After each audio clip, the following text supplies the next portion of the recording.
I did not want that to end. That was beautiful. Thank you. Hey, Tim Thank you. Palmieri. Yes. How are you? Good, good. And today we're here at the Peter Max Art Studio in New York, and we'll speak about you and the Beatles and so forth. What did you just play? That was just something off the top of my head. Okay.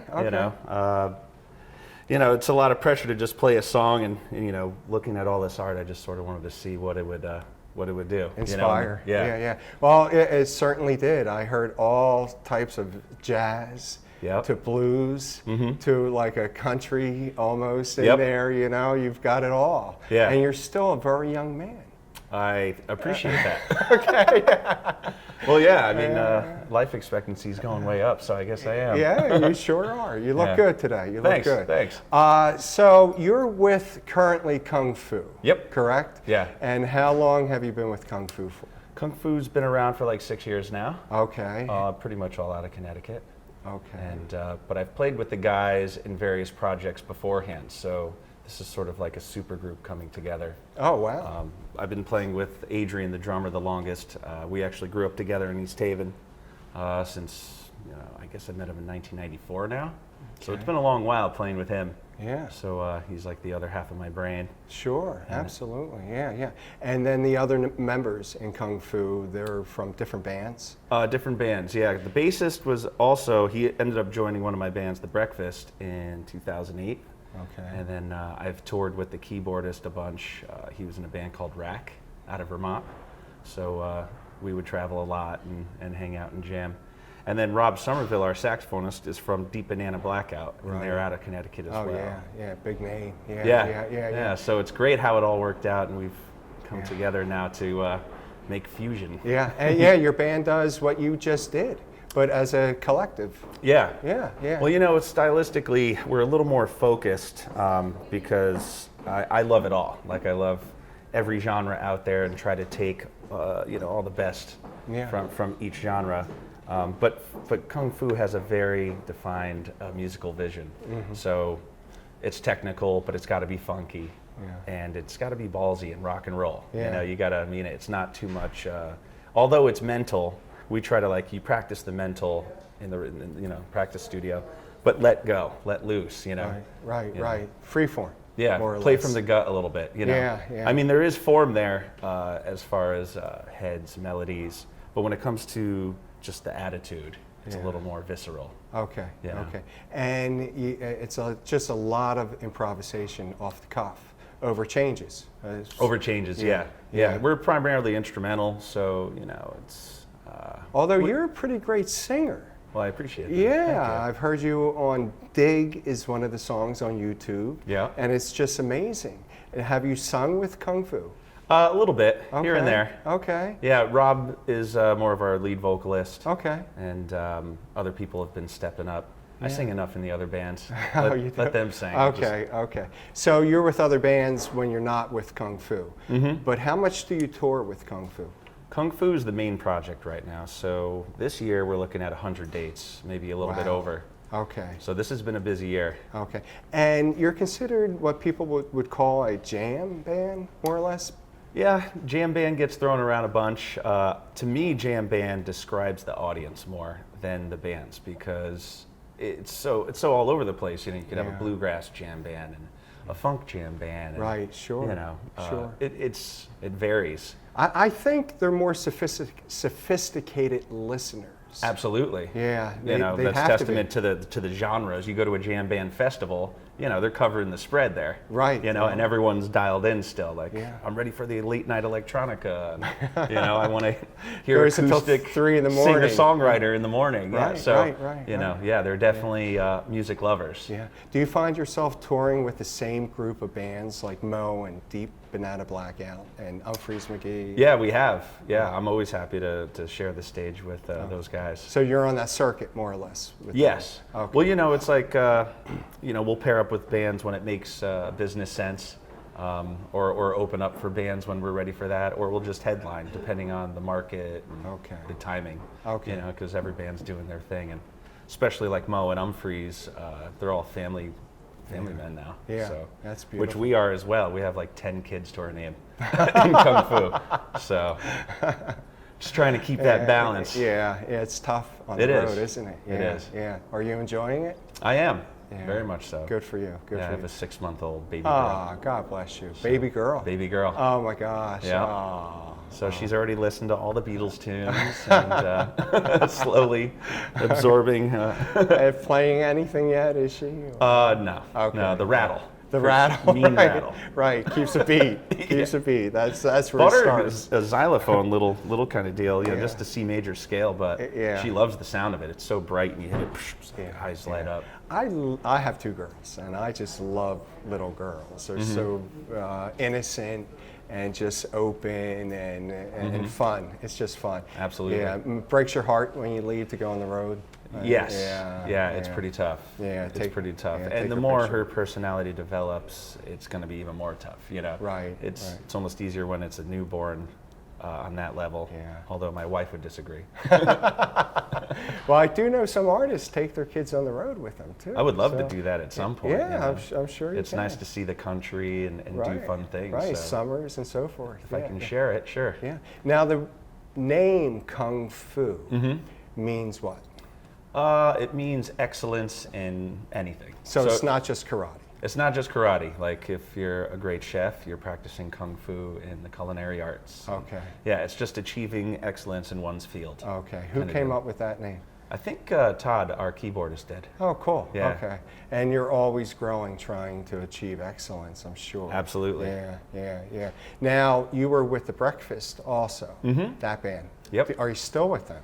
We are. We just don't gig that much because Kung Fu's doing it, Breakfast came right out of high school. I didn't go to college, and we just formed the band and started hitting the road, Okay. So, we probably have 1,500 shows under our belt, and just one of those things where just letting it rest. Wow. We gave it a lot of work, and it's nice to do new things. Sure is. Keep stimulated. Yeah. Now, you started the guitar at what age? I started at 4. At 4? Yeah. Why? Yeah. Wow. My father was, playing guitar just as a hobby with one of his buddies. I call him my uncle because he was like an uncle. And they would play Beatle tunes all the time. Okay. And, so I probably sang my first Beatles song at 3. Yeah. I think it was You Like Me Too Much. And so I was just like, show me guitar, showed me E major, A minor. Okay. And that was it, you know? Yeah. So it was one of those things where you're a 4-year-old, so you don't really know what you're doing, but he showed me the patterns and I would just play them.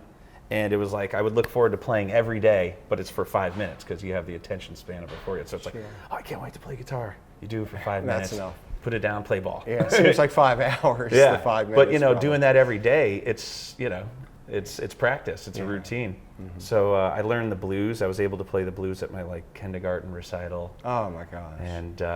And I knew I'd figure out melodies, so us being an Italian family, I figured out the Godfather theme by myself. But I realized later on what that did for me is the spatial reasoning of okay, here's a melody, da da da da. What does that look like on the guitar? Where am I skipping the strings and moving it around? Just that whole whoa. Oh, those are the same notes. You were right on. Yeah. Yeah. Do you have perfect pitch or just really good relative? Really close. It's not so perfect where it's that should be an A flat, but it's a little flat. But for the most part, I'm pretty close. Yeah. I found all the really great players who I've had on started at 4 or 5. you're like a sponge, and it just stays with you.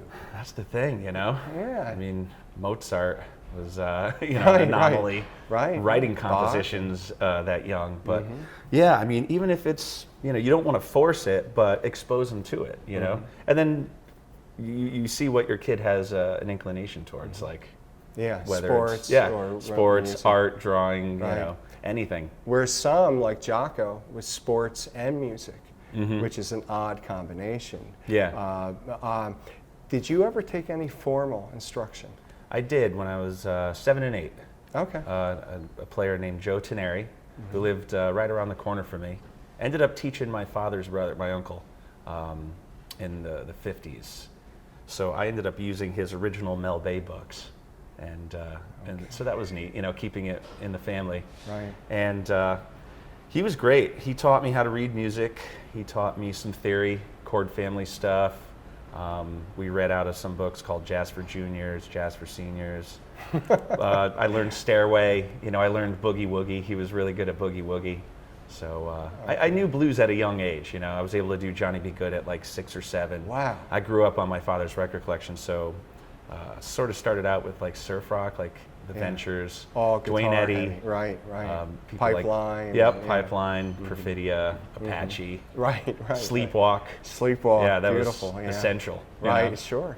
And couple that with some of the Beatles. So it was good. It just got to a point where, you know, I'm 8 years old. He had me writing out melodic minor scales in every key. And I'm just like, I have enough homework. Right, I don't want this. So when I broke the news to my father, like, I don't want to do this anymore, he was pretty upset, but he got over it. Yeah. I ended up putting guitar down for like 2 years. Okay. And it was like a family thing, like, play the guitar for your aunt. I'm like, do I have to? You know, I just want to play ball. Right. And then I guess, you know, I was listening to music throughout the whole, you know, I've always listened to music, whether it's the Doors, anything in the, you know, the radio. I was into, you know, Vanilla Ice and popular music at the time. And like, it didn't matter, you know, but very much aware of just, you know, notes and melody. You know, I was able to like sing blues solos in my head. Wow. Even though I wasn't playing guitar. Picked up saxophone, but I think around 10, I'm not sure what triggered it. It was a combination of like Metallica, Guns N' Roses, and then Sunshine of Your Love. I heard that on Goodfellas. Okay. Like, what is this? This is the heaviest thing I ever heard. And it was, you know, Cream. So, you know, I picked up the guitar and all of a sudden just figured it out instantly. And I was like, that was easy. Like, it just came so easy. Well, you really have a natural feel. I can see you're going on, you know, with the bends and so forth. Some of your other influences, blues influences? Yeah, definitely. It was all blues in the front for the most part, but blues also is all over classic rock too, you know, like Black Sabbath, Tony Iommi, very bluesy. Oh, yeah. Oh, so, absolutely. Melodic too. Yeah, I mean, I could just sit here for the next 20 minutes listing off all the influences, but I hear a lot of jazz too. Jazz came later, for sure. I guess what age, like maybe 13 or 14, I sort of joined a smooth jazz band. Okay. Because they were paying me $60 at a time. So why not? So I had a rock band playing all the classic rock that I wanted to, and then the modern stuff. Grunge was big for me. Van Halen, you know. So it's weird how it all happened. Like once I picked up the guitar at 10 or 11 and was serious about anything I heard, I just learned and played and, you know, was trying to figure it all out. Santana, Hendrix, Van Halen. Then I joined that smooth jazz band and I was like, all right, Kenny G. Who's a great player, how do I by the solo way? over a major chord? You know, that was difficult. Like minor pentatonic, blues, all day.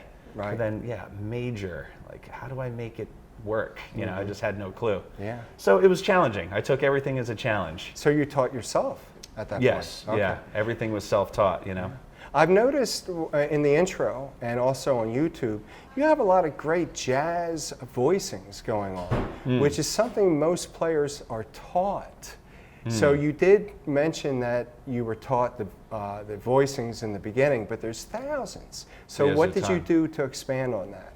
Well, in high school, I joined a program called ECA, and that was like a during school thing. You leave at lunchtime, and it covers a few of the periods.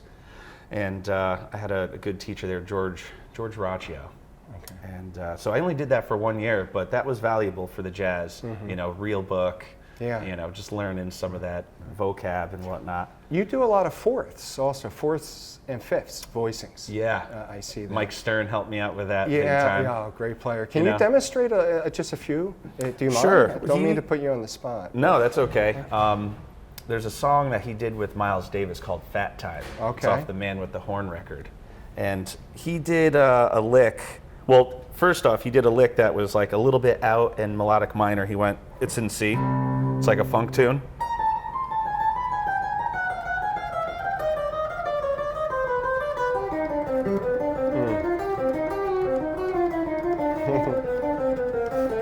You know, I mean that one Yeah, lick right there is that's just beautiful. like, Yeah. oh yeah. Yeah, you could use that as a solo the entire Yeah, time, it's so beautiful. I love Mike Stern's his style. Yeah. And then he proceeds to do a lick that's a little bit like Jan Hammer, Jeff Beck.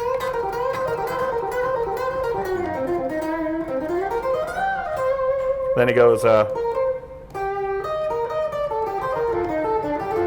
you know, Yeah, all the fourths. all the force, but keeping it diatonic to Dorian or whatever mode Right. you want to. Right, right.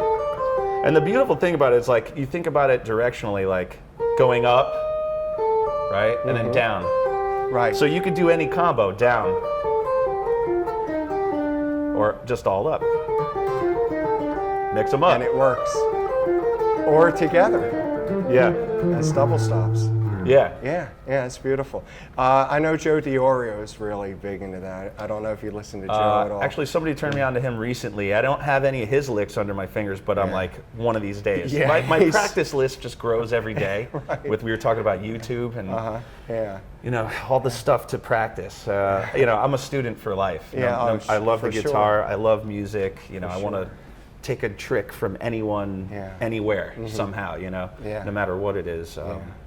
You know, without being too much of copying. It's more like paying tribute or you know, recreating an essence more than like really plagiarizing. Well, I remember Emily Remler said when you take something off a record, just take a piece of it and then make it your own. Yeah. Rather than do the whole giant step solo and hope that it comes out and you're playing. Well, that's the thing. That lick I just did doesn't. You know, I'll never play that verbatim, but the idea of You'll make it. taking a lick, being chromatic about it, you know. I love that kind of thing, It's you know. beautiful. Yeah. But I mean, that's probably, you know, going back to some other jazz lines that he learned right there. Right, you know? right. You know. Could you demonstrate some of your rhythm too? I've noticed when you start a solo, you don't just jump in. You take your time and you start to get a rhythm. You get the groove set. Yeah. And then you throw some double stops in like Stevie Ray, and then you take off. Yeah. And one other thing I've noticed is you'll play like a pentatonic run and just move that up a half step. Yeah, where I it's love the total- sidestepping. Yes, totally You know, out. I mean, Charlie Parker started it, but recently the Brecker brothers showed me how important sidestepping is, and you know, Yeah. because I don't consider myself a jazz player. I'm more of a rock guitarist with jazz sensibilities. Okay. You know, but I'm always looking to expand my vocab, my knowledge. You know, but even if I learn a new complex scale, I'm going to be like, how can I rock on this thing? You know, Right, I right. want to go Jimmy Page, Jimi Hendrix on it. Yeah. But you know, and that's why Scott Henderson's amazing. Right, and, right. And Guthrie Govan, and I mean, there's so many modern players that are just, you know, doing what I want to be Krantz doing. Yeah, Sure, Wayne yeah. Krantz is Yeah. such a unique voice. Yeah, he is. Well, you are too. I mean, what I love about your playing is it's a melting pot of so many styles, and it keeps you interested. Can you play a little bit more for me? Do you mind? Sure, Okay. sure. I'll try to throw some of those voicings and be rhythmic for you. Okay. Let me. And we'll talk about your pedal board here.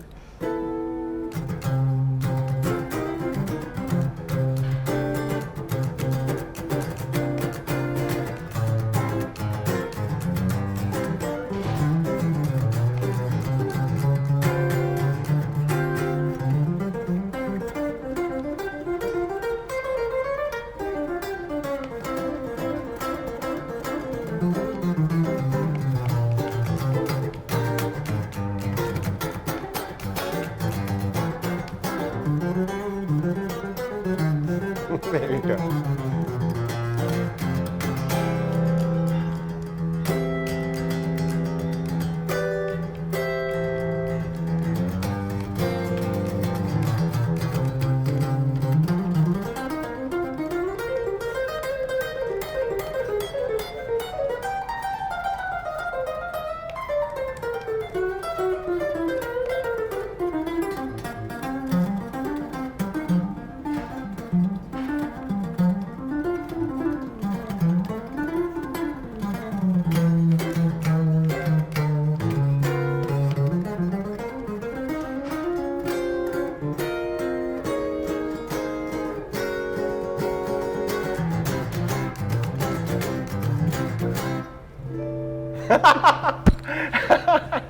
See, I would sit around in high school. We'd sit around and like just hang out with guitars in our hands, and I would like almost paint comedic sketches of music, and I'm referencing, you know, influences and quoting stuff, but then being silly about it.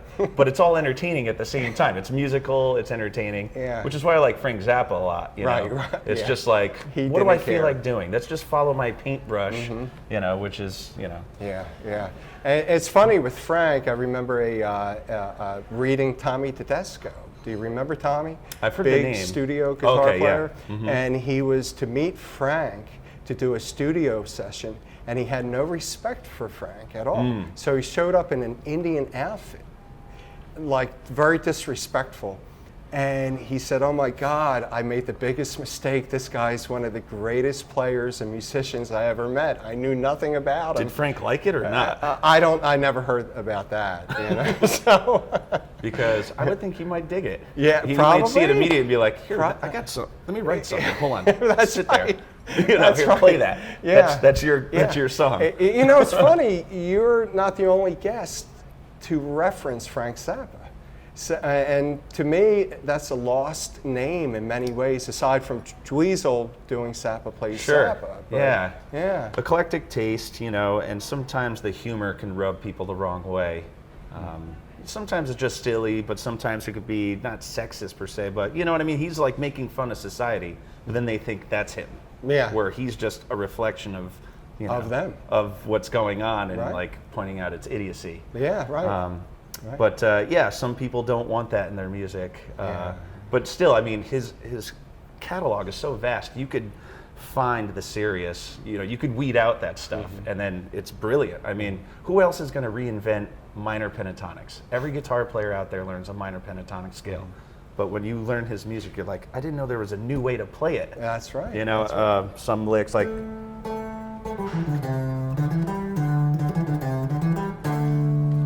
Who would have thought? Simple. Right. There's when you said the Indian outfit, old Looney Tunes cartoons used to have a song that would go on when the Indian character came on. It went.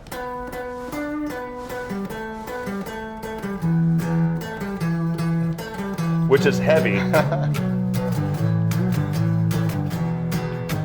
You know? That's so cool though. But yeah, it's pentatonic, it's heavy, and it was in a cartoon. That's what I'm saying, like just take it from wherever you can. And Kung Fu could come out with that, and no one would know. I used to play it in the breakfast. Oh, you did? Okay. Yeah, I used to call it Tatanka. Tatanka. And then no one knows it, but I'm headbanging out there. What's he headbanging to? Looney Tunes. Right, Elmer Fudd. Carl Stalling, love him.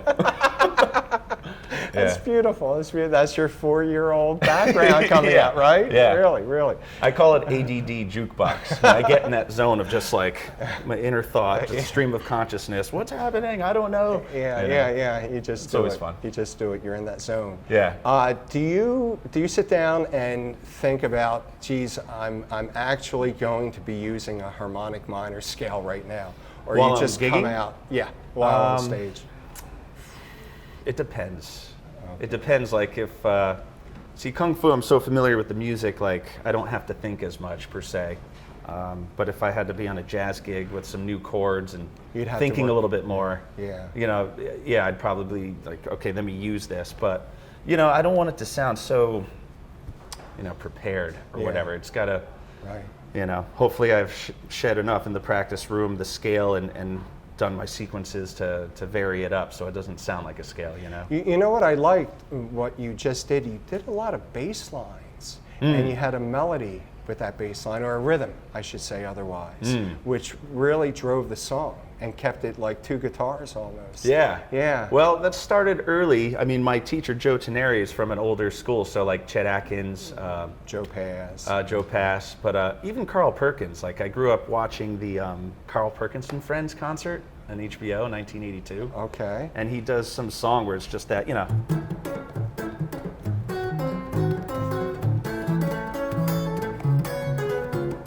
You know? So just trying to do that at 7, even though it wasn't perfect, you know, eventually that you try it again at 13, you're like, okay. Try it again at 19, you're like, I got this. But Tuck Andress was another. Tuck and Patty. Yeah, Tuck and Patty. I was amazed when I heard his stuff. So I always felt like, yeah, having bass in chords is good. It's when I got into jazz that, you don't hit the bass, that gets in the way. You know, you don't want to step on the piano player's toes. So now all the 4-note stuff, you know. But I used to always be down here. But what was his name? Freddie Green, who was like... Oh, yeah, sure. Count Basie. Yeah. Just...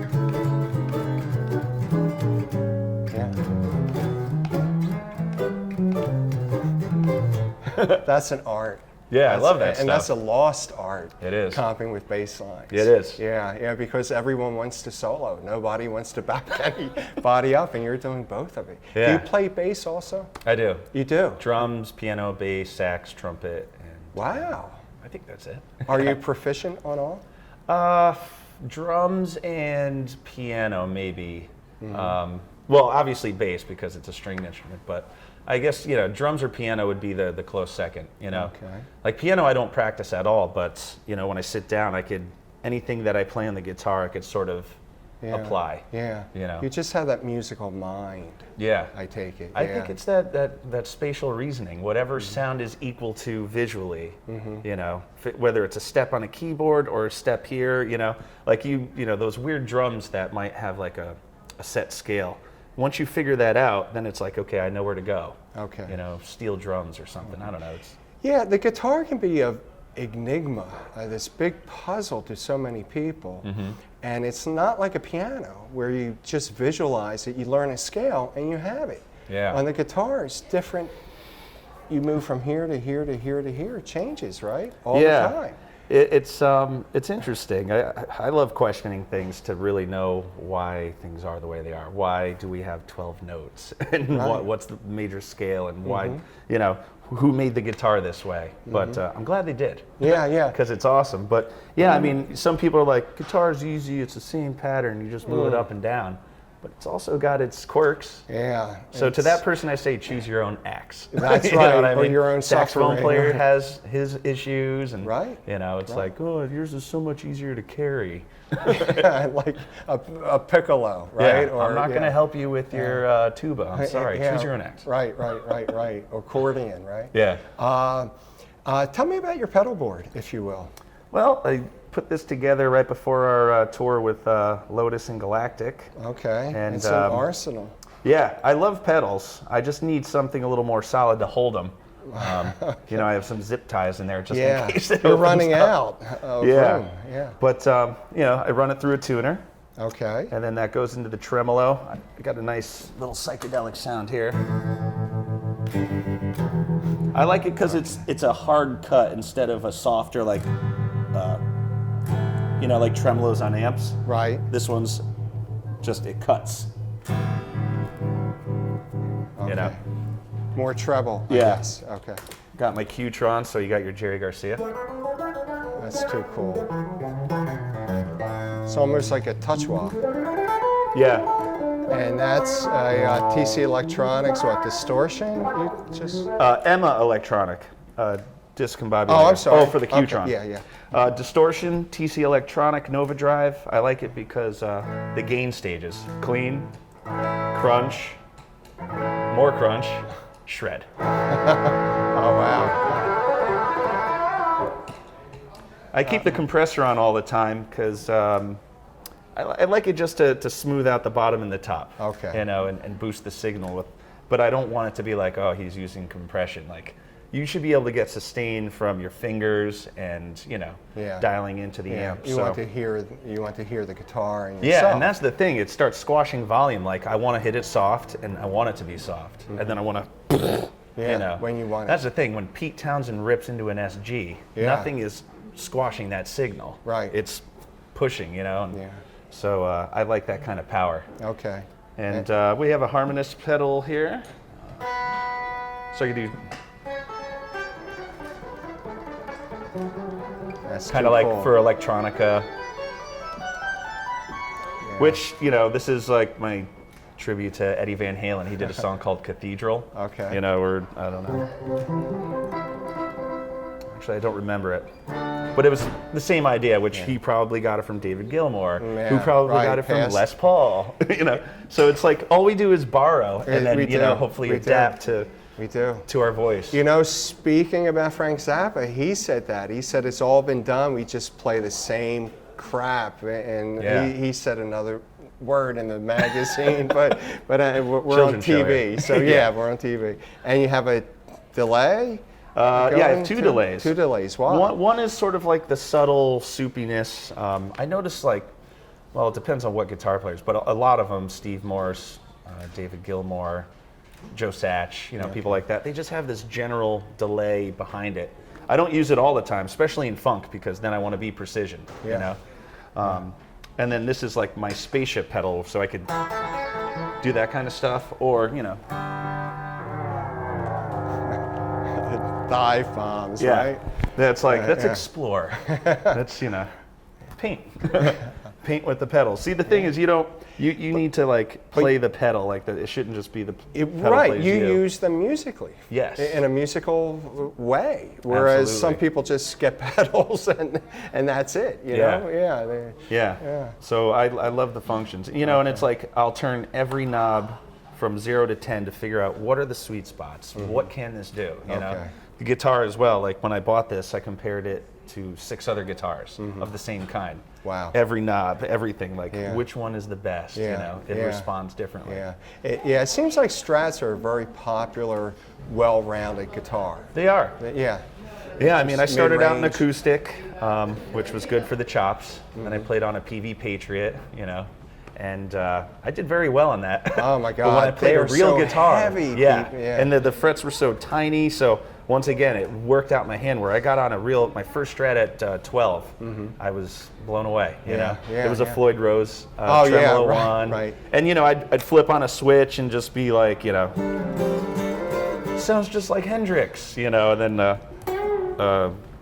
how's it go? Crap. Oh yeah, Clapton. Clapton, like whatever tune I wanted to play, I'd put on the right pickup, and I'm like, it sounds just like it. Dire Straits, or the Out of Phase. Riviera Paradise, Stevie. That's beautiful. Yeah. That is so nice. But that guitar got stolen, so. Yeah, well. That was like that's a shame. Yeah, it was awful. Yeah, this looks brand new, by the way. I appreciate that. Just got it refretted. I have to restate that. Sorry. Yeah, this is where they play drumsticks on my guitar. I'll let the drummers play. Okay. And then I like throwing this around. Yeah. Honestly, I could never do that with my SG. I broke the neck 3 times. Oh, you did? I retired the SG. Okay. But this thing takes a licking. Yeah. SGs are great sounding rock guitars, and you can get way up there, Total, like AC/DC and tons of room. It's just tons of room. Yeah. But this is versatile. It shreds when I need to. It's soft. It's jazzy. Bluesy. Right. Right. I mean, this one pickup just that to get the Hendrix stuff,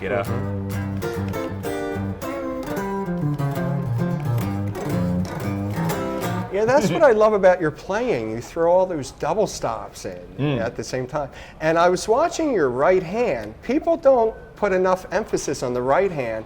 Sometimes I see your pinky anchored, which I do all the time. I can't get out of that. And watching you earlier, you did not have it anchored. So. Well, we talked about my right hand on this last tour, and Mahali, guitarist for a band called Twiddle, really good player. He brought it to my attention that I fan out my fingers sometimes, which is almost my overdrive. But I make it a point to be able to play in any scenario, because you want to work out all your muscles. In the heat of the moment, I just want to let go. So I try to practice tight hands, Then I'll practice touching. Practice muting.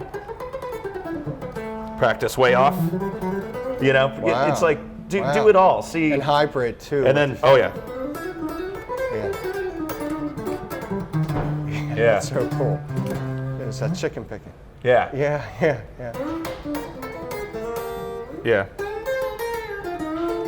Oh my God, I love that. That's what I'm, just take a little bit of everything and throw it in. I don't get to use those all the time, but I have a song called Paragon, which is like the countryer side of Kung Fu. Okay. So I get to do some of that stuff. Okay, cool. Carl Perkins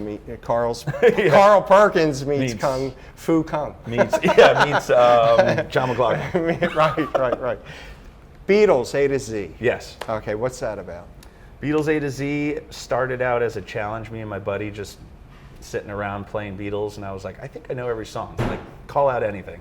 Let's do it, you know? Okay. And then it was like, we should just play it. Play the whole catalog. Yeah. 214 songs or whatever. Singing as well? Or? Singing as well. Okay. Yep. And we started out acoustic. So we just did it acoustic and then started adding instruments. It took 5 Sundays, 2 sets a Sunday, roughly 25 songs, 50 songs a show. Okay. Yeah, and then and you go out and you do shows? And we played the whole catalog front to back, including Rev 9. I don't think the Beatles could do that today. What type of person does that? That's ill. Really. No, I mean that in a kind way. I know. It's I'm thankful my brain holds this info. It sure does. And speaks this language. Like, some people have a tough time remembering tunes. I just never been one of them. Granted, I forget things here and there, but I hold on to a lot. Like, I could play most of Zeppelin's, Cream, Hendrix, just ready to go. Now, do you find yourself putting those melodies in your solos? Every now and again. I love when that kind of stuff happens, subconsciously, just boom, while I'm playing, like, a melody appears and then you get to quote it. Yeah, it's great. People can get tired of the teases. I never really do. I like knowing that because it almost shows me a glimpse of their influences and what brought them there. But the Beatles is a passion for sure. Yeah, and as I said when we opened the show, we're here in New York at the Peter Max Art Studio, and Peter was the Beatles artist, Yellow Submarine and so forth. There's a piano signed by Ringo over there. Yeah, Ringo gave him that piano. Yeah, it's amazing. It is amazing. I think it's very synchronistic that you're here doing the show. I love it. And I had no idea that you did a Beatles A to Z until I read about it on your... Yeah, go. Don't stop. I mean, this was a pop band that wrote this, It might as well be Bach, or,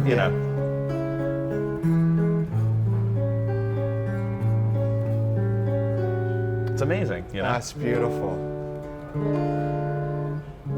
Yeah, I can't believe, and that's why Beatles, people might think they're overrated or they're just too popular. I don't even want it, but like when you get into it and what their songs are about, it's natural genius. It's not like, oh, let me write this kind of 2/5 change and I'll modulate whatever. It's like writing tunes for the sake of, getting their voice out, and then we happen to analyze it and be like, this is brilliant. Yeah. Well, I bought the Revolver book. I looked at it, the transcription, and I said, you can't even play this on the guitar. I'd rather do it myself from ear, because it was just so advanced and so all over the place. It's not built for guitar, but that's what I love about the challenge of Beatles A to Z. So I do a lot of solo, just Beatles shows, Beatles brunches. And, you do? So I'll have my boomerang looper, and I'll loop while I'm singing, your day breeze, and then, and then click it.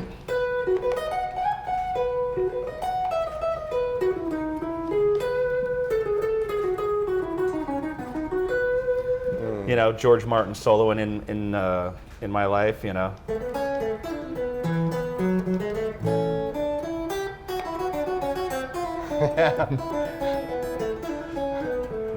All those horn parts are so much fun to play, Illness. No, I'm kidding. I'm kidding. It's great. It's genius. Somebody get a doctor quick. Really, it's genius is what it is. That's a Van Halen tune. Van Halen. See what I'm saying? ADD jukebox. That's right. It's like free association of words, Beatles, song title. Yeah. That's so cool. That's so cool. The right hand thing, I forgot to mention something about the right hand. Not only do I practice that, but I also feel like rhythm is the most important thing ever with music in general, and I think achieving uniqueness, because you only have 12 notes, we only know so many chords, but what's going to stand you apart is your syntax rhythmically, and I think if you can take a one note solo and keep it creative with rhythm. Yeah. Like that's everything. Right. So that's why to me my right hand is very important, practicing with the metronome and just sharpening everything, you know. I admire Jake Sininger's right hand, which you had him on the show recently. It's great. Because he's got a machine gun right hand. Yeah, he does. And he's a nice guy like yourself. Oh, absolutely. Just down to earth. And I don't think you two know how good you are. If you did, you'd have a head, you know, bigger than this room, seriously. Well, you know, we're just lovers of music, you know. Yeah, so I'm not building bridges or well, thank God for that. They feeding the poor. I'm just playing guitar, so you know. Yeah, but try to know my station. Yeah, well, stay with it. Stay with it. So, any other guitars that you play? You play acoustic? You said so. Yeah, I play acoustic. The Babbitt's guitars. Okay, the Spiders. Yeah, the Spiders. Right. Yep. I love Guilds. I have 2 Guilds as well. Oh, good. Are they still making Guilds? I don't know. I know Fender had Guild. But I have a 74 and like an 82. Oh, wow. I had a 67 and that got stolen. Okay. So that stinks. But they project really well. Love Guilds. I love Taylors, you know. Very good. Yeah, I really like any guitar that just wants to talk to me, you know? Yeah. I don't have the budget for the collection yet. That's the thing. No? If Kung Fu writes a nice hit single or something. I think, you know, my premonition for you is you'll be having your own model with Fender or somebody. They'd be crazy not to. Seriously, with the crowds you're attracting and with your ability. Yeah. Would love to, one of these days. Yeah. Can you play some more for me? Would love to. Okay. Let me see, what haven't I done?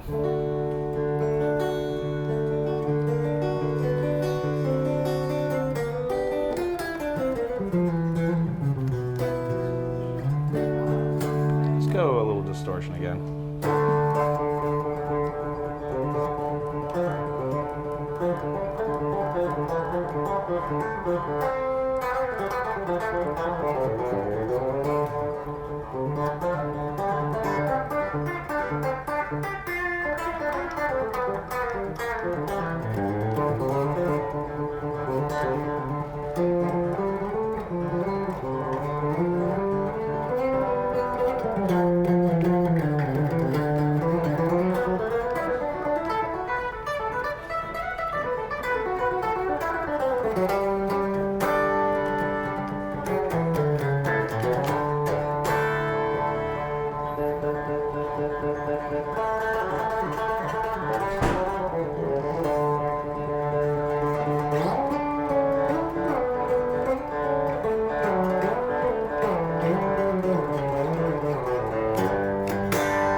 Beautiful, beautiful.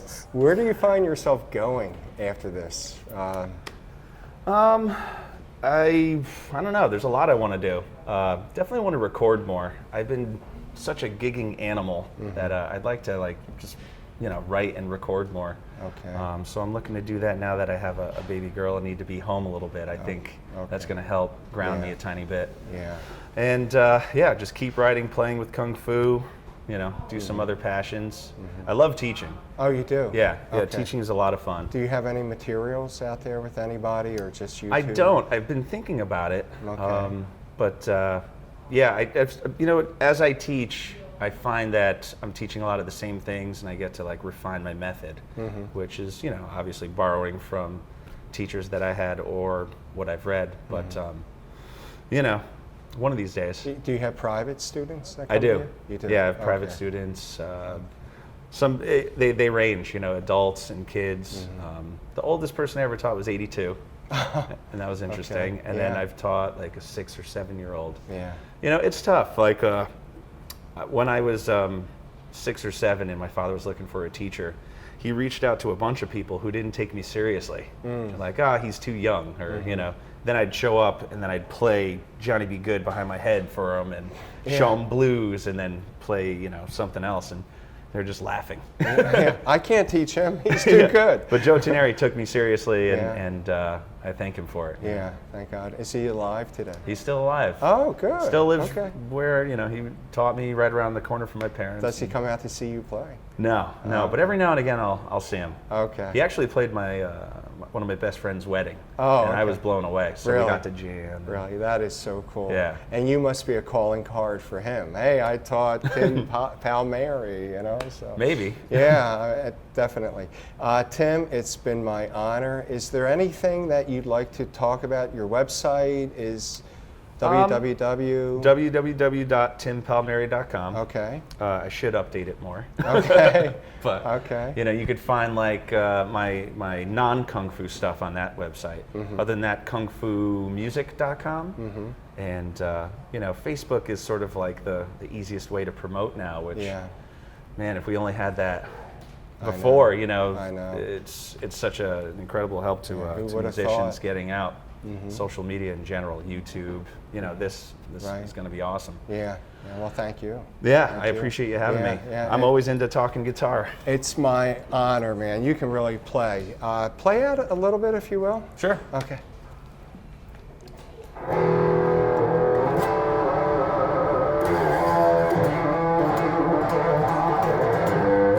Edit with the shred.